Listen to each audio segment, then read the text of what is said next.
Assalamualaikum warahmatullahi wabarakatuh. Nama saya Antona Vita dari kelas D Akuntansi Syariah akan melanjutkan materi Tauhid Ilmu Kalam. Bab selanjutnya mengenai Tauhid Rububiyah.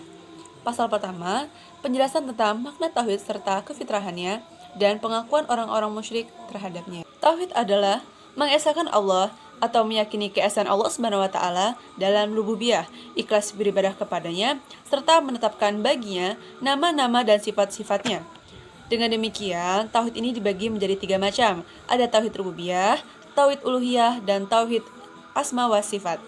Tauhid rububiyah adalah mengesahkan Allah Subhanahu wa taala dalam segala perbuatannya dan dengan meyakini bahwa Dia sendiri yang menciptakan segenap makhluk. Allah Subhanahu wa taala berfirman dalam Quran surat Az-Zumar ayat 62 yang berbunyi, Allahu khaliqu kulli syai'in. Allah lah yang menciptakan segala sesuatu. Bahwasanya Allah Subhanahu wa taala sang pemberi rezeki bagi setiap makhluk dan Dia adalah penguasa alam dan pengatur semesta, yang maha mengangkat dan menurunkan, yang maha muliakan dan menghinakan, maha kuasa atas segala sesuatu, mengatur rotasi siang dan malam, dan yang maha mematikan dan menghidupkan. Allah Subhanahu wa taala menyatakan tentang keesaannya dalam rububiyahnya atas segala alam semesta. Allah Subhanahu wa taala berfirman dalam Quran surat Al-Fatihah ayat 2 yang berbunyi, Alhamdulillahirabbil alamin. Segala macam puji bagi Allah Tuhan semesta alam. Allah Subhanahu wa taala menciptakan semua makhluknya di atas pengakuan terhadap rububiyahnya. Bahkan orang-orang musyrik yang menyekutukan Allah dalam ibadah juga mereka mengakui keesaan rububiyah Allah. Adapun orang yang paling dikenal dalam pengingkarannya adalah Fir'aun. Begitu pula zaman sekarang orang yang mengingkari itu adalah komunis. Mereka hanya menampakkan keingkaran di luarnya saja, tetapi secara diam-diam dalam batin mereka mereka yakin bahwa tidak ada satupun makhluk tanpa ada pencipta, tidak ada satupun benda tanpa ada yang membuatnya, dan tidak ada satupun pengaruh tanpa ada yang mempengaruhinya. Pengertian Rabb dalam Al-Quran dan As-Sunnah. Rabb adalah bentuk masdar, berasal dari kata Rabb yarubu, yang berarti mengembangkan sesuatu dari satu keadaan ke keadaan lain sampai dengan keadaan yang sempurna. Jadi Rabb adalah kata masdar yang dipinjam dalam bentuk fa'il atau pelaku. Kata-kata Arab tidak sendirian, kecuali untuk Allah Subhanahu wa taala yang menjamin kemaslahatan seluruh umat manusia. Adapun jika ditambahkan kepada yang lain, maka hal itu bisa untuk Allah dan bisa untuk yang lainnya. Maka jelaslah bahwa kata Allah diperuntukkan untuk Allah jika ma'rifat dan mudah, sehingga contohnya seperti Rabbu, Tuhan Allah, Rabbul Alamin, penguasa semesta alam, dan Rabbun Nas, Tuhan manusia. Dan tidak diperuntukkan kepada selain Allah kecuali jika ditambahkan. Contohnya seperti Rabbud Dar, pemilik rumah atau tuan rumah, dan Rabbul Ibil, pemilik unta. Selanjutnya pengertian Rabb menurut pandangan orang-orang yang musyrik atau yang sesat. Allah Subhanahu wa taala itu menciptakan manusia dengan fitrah mengakui tauhid serta mengetahui Rabb-nya. Sedangkan syirik adalah unsur yang datang kemudian. Dan syirik dalam tauhid rububiyah adalah dengan menetapkan dua pencipta sekaligus yang serupa sifat dan perbuatannya adalah mustahil.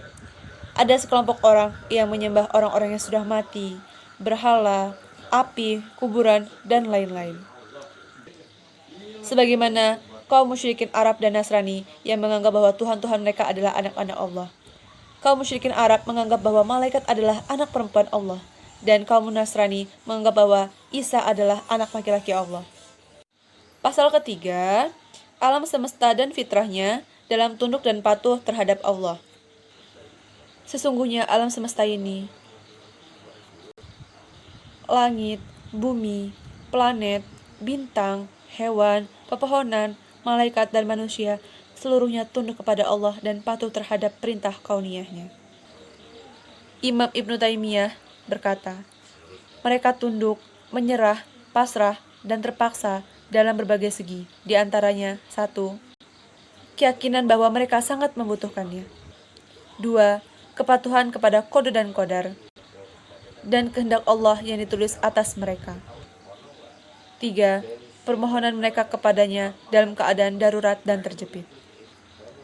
Sedangkan orang-orang kafir, maka ia tunduk kepada perintah Allah yang bersifat kauni atau sunatullah. Kemudian pasal keempat adalah Manhaj Al-Quran dalam menetapkan wujud dan keesaan Al-Khaliq. Manhaj Al-Quran dalam menetapkan wujud dan keesaan Al-Khaliq adalah satu-satunya manhaj yang sejalan dengan fitrah yang lurus dan akal yang sehat, yaitu dengan mengemukakan bukti-bukti yang benar, yang membuat akal mau menerima dan membuat musuh menyerah. Di antara dalil-dalil itu adalah yang pertama, sudah menjadi kepastian, setiap yang baru tentu ada yang mengadakannya.